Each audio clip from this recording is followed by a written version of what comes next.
नमस्कार, ये आकाशवाणी चंडीगढ़ है। अब आप अमन सैनी से प्रादेशिक समाचार सुनिए। पहले इस बुलेटिन के मुख्य समाचार। गृह मंत्री अमित शाह ने 130वें संविधान संशोधन विधेयक का विरोध करने के लिए विपक्षी दलों की आलोचना की। आज से 8 सितंबर तक 40वां राष्ट्रीय नेत्रदान पखवाड़ा मनाया जा रहा है। हरियाणा के राष्ट्रीय दृष्टिक्षीणता नियंत्रण कार्यक्रम के उप निदेशक ने लोगों से नेत्रदान की अपील की।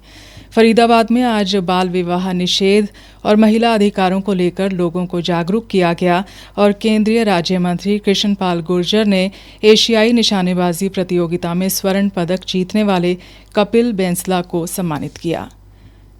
अब समाचार विस्तार से। गृह मंत्री अमित शाह ने 130वें संविधान संशोधन विधेयक का विरोध करने के लिए विपक्षी दलों की आलोचना की है।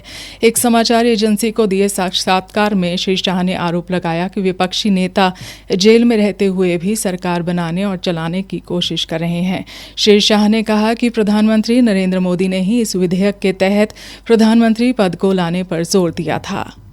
आज भी भारत के जन प्रतिनिधित्व कानून जो है उसके अंदर प्रावधान है कि किसी भी चुने हुए प्रतिनिधि को 2 साल या इससे अधिक समय के लिए सजा होता है तो वो अपने स्थान से मुक्त हो जाएंगे सांसद के रूप में। अब उस पर हाई कोर्ट की अपील बाकी है, इस पर सुप्रीम कोर्ट की अपील बाकी, मगर एक मॉरल ग्राउंड तय करने के लिए कानून आजादी मिली तब से बना है। श्री शाह ने पूर्व उपराष्ट्रपति जगदीप धनखड़ के इस्तीफे पर विपक्ष के सवालों पर कहा कि विपक्ष को इस मुद्दे को ज्यादा नहीं बढ़ाना चाहिए। इसमें बात का बतंगड़ नहीं बनाना चाहिए। धनखड़ जी संवैधानिक पद पर बैठे, अपने कार्यकाल में उन्होंने संविधान के हिसाब से अच्छा काम किया। इनकी निजी स्वास्थ्य की समस्या के कारण इन्होंने इस्तीफा दिया। इसको ज्यादा खींचकर कुछ ढूंढने का प्रयास नहीं करना चाहिए। हरियाणा के मुख्यमंत्री नायब सिंह सैनी ने कहा कि पिछले दिनों जब दिल्ली में विपक्ष की सरकार थी उस दौरान यमुना नदी की स्थिति बेहद खराब थी। बातें तो बहुत हुई, लेकिन वास्तव में धरातल पर यमुना को साफ और स्वच्छ करने के लिए कोई ठोस कदम नहीं उठाया गया। मुख्यमंत्री आज हरियाणा विधानसभा के मानसून सत्र में प्रश्नकाल के दौरान एक प्रश्न पर अपनी प्रतिक्रिया दे रहे थे।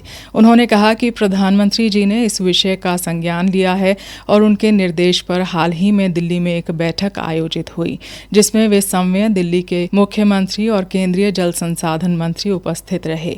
इस बैठक में यमुना नदी की स्वच्छता के लिए एक संयुक्त समिति का गठन किया गया है और इस पर तेज गति से कार्य किया जा रहा है।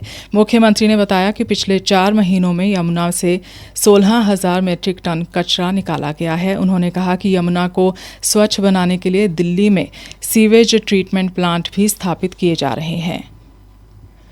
आज से 8 सितंबर तक देश भर में 40वां राष्ट्रीय नेत्रदान पखवाड़ा मनाया जा रहा है। इस पखवाड़े के दौरान विभिन्न कार्यक्रमों का आयोजन कर लोगों को नेत्रदान करने के लिए प्रेरित किया जा रहा है ताकि उन लोगों को दृष्टि दी जा सके जिनको कॉर्निया के प्रत्यारोपण की जरूरत है। हरियाणा के राष्ट्रीय अंधत्व एवं दृष्टिक्षीणता नियंत्रण कार्यक्रम के उप निदेशक डॉक्टर जगदीप सिंह बसुर ने आज राष्ट्रीय नेत्रदान पखवाड़े के शुभारंभ पर आकाशवाणी समाचार से बातचीत में बताया।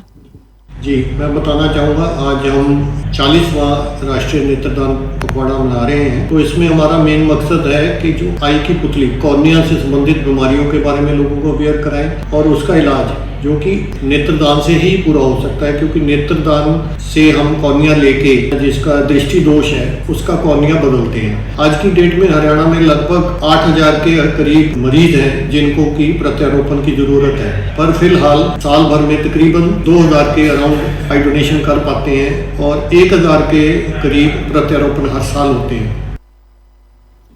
आंखों की पुतली को नुकसान होने के कारणों और बचाव को लेकर एक प्रश्न के उत्तर में उन्होंने बताया, जो कॉर्निया है, जो आंख की बाहरी ट्रांसपेरेंट पुतली है, उसके ऊपर फोड़ा होने से, जख्म होने से इंजरी, आमतौर पे किसान लोग, मजदूर लोग, खासकर मजदूर जो लोहे का काम करते हैं या लकड़ी का काम करते हैं, उनकी आंख में इंजरी हो जाती है। रोड साइड एक्सीडेंट से एक बहुत बड़ा कॉमन कॉज है जो कॉर्निया को इंजरी करता है। इसके अलावा बैटरी का जो एसिड है उससे डलने से भी कॉर्निया खराब होता है। जो भी लोग इस तरह के व्यवसाय में जुड़े हुए हैं, 0 नंबर का एक चश्मा जो प्रयोग कर सकते हैं। डॉक्टर जगदीप ने सभी से अपील की कि वो नेत्रदान अवश्य करें। एक व्यक्ति के नेत्रदान करने से 2 व्यक्तियों को दृष्टि मिल सकती है। उन्होंने कहा कि दक्षिण भारत के मुकाबले अभी उत्तरी भारत नेत्रदान में पीछे है। फिर भी हरियाणा में गत वर्ष 1624 लोगों ने नेत्रदान किए हैं। फरीदाबाद जिले में आज राष्ट्रीय नेत्रदान पखवाड़े के पहले दिन निःशुल्क नेत्र जांच शिविर और जागरूकता रैलियां आयोजित की गई। इन कार्यक्रमों में बड़ी संख्या में विद्यार्थी, समाजसेवी संगठन, चिकित्सक और आम नागरिक शामिल हुए। मुख्य चिकित्सा अधिकारी डॉक्टर आहूजा और अन्य चिकित्सकों ने लोगों से नेत्रदान करने और दूसरों को नेत्रदान के लिए प्रेरित करने की शपथ लेने का आग्रह किया। प्रादेशिक समाचार आकाशवाणी चंडीगढ़ से प्रसारित किए जा रहे हैं। हमारे बुलेटिनों और ताज़ा समाचारों के लिए आप हमारी वेबसाइट news.on.air.gov.in पर लॉगिन कर सकते हैं। यह समाचार हमारे यूट्यूब चैनल और x handle Akashvani news Chandigarh पर भी उपलब्ध हैं।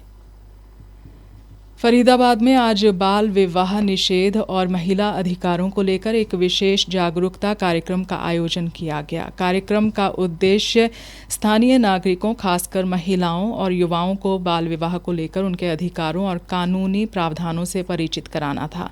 बाल विवाह सुरक्षा अधिकारी हेमा कौशिक ने जागरूकता कार्यक्रम में बाल विवाह के दुष्परिणामों और इससे जुड़े कानूनों पर विस्तार से जानकारी दी। श्रीमती हेमा कौशिक ने जागरूकता कार्यक्रम से पहले आकाशवाणी समाचार को बताया, आंगनवाड़ी केंद्रों एवं स्लम्स एरिया में एक बाल विवाह मुक्त भारत के संदेश के साथ स्पेशल ड्राइव स्टार्ट की जा रही है ताकि लोगों को सजग किया जा सके, जागरूक किया जा सके कि 18 साल से छोटी लड़की और 21 साल से छोटे लड़के की शादी करने पर क्या दुष्परिणाम हो सकते हैं एवं इस अपराध को करने से क्या सजा हो सकती है। इन सब बारे में लोगों को जागरूक करने के लिए ये पहल स्टार्ट की गई है।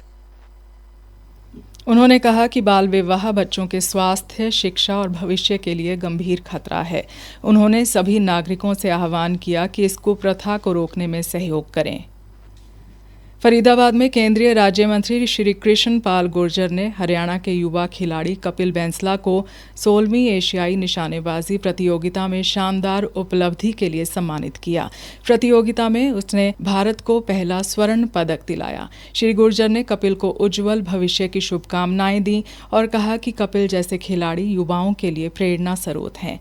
इस अवसर पर कपिल बैंसला ने आकाशवाणी समाचार से बातचीत में कहा, अभी हाल ही में हुई एशियन शूटिंग चैंपियनशिप में मैंने सभी के आशीर्वाद और प्यार से individual gold, team silver medal हासिल करके देश का नाम रोशन किया है। मैं चाहता हूँ आने वाले 2028 के ओलंपिक्स में देश का झंडा ऐसे ही ऊपर रखूं।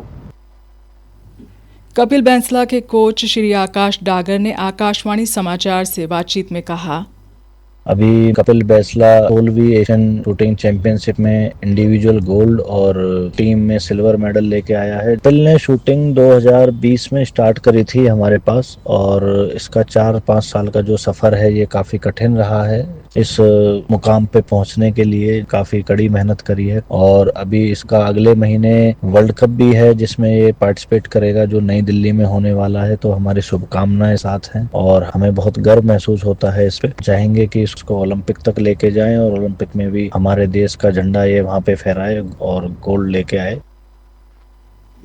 कजाकिस्तान में हुए एशियाई खेलों में 10 मीटर एयर पिस्टल में रजत पदक जीतकर हरियाणा का नाम रोशन करने वाले अंबाला शहर के आदित्य मालरा का उसके परिजनों और खिलाड़ियों द्वारा भव्य स्वागत किया गया। इस अवसर पर आदित्य मालरा ने आकाशवाणी समाचार को बताया, अभी एशियन चैंपियनशिप हुई थी कजाकिस्तान में, वहाँ मेरा टीम सिल्वर मेडल आया है एयर पिस्टल मैनेजमेंट। काफी खुशी है कि काफी टाइम से मेहनत कर रहा था तो फाइनली पहली बार इंटरनेशनल मेडल आया। 8 साल से काफी स्ट्रगल रहा है, काफी टाइम लगा मुझे यहाँ तक पहुँचने का। तो सेम ऐसे ही मेहनत करते जानी और ओलंपिक्स के लिए ही मेन गोल है। अंत में मुख्य समाचार एक बार फिर।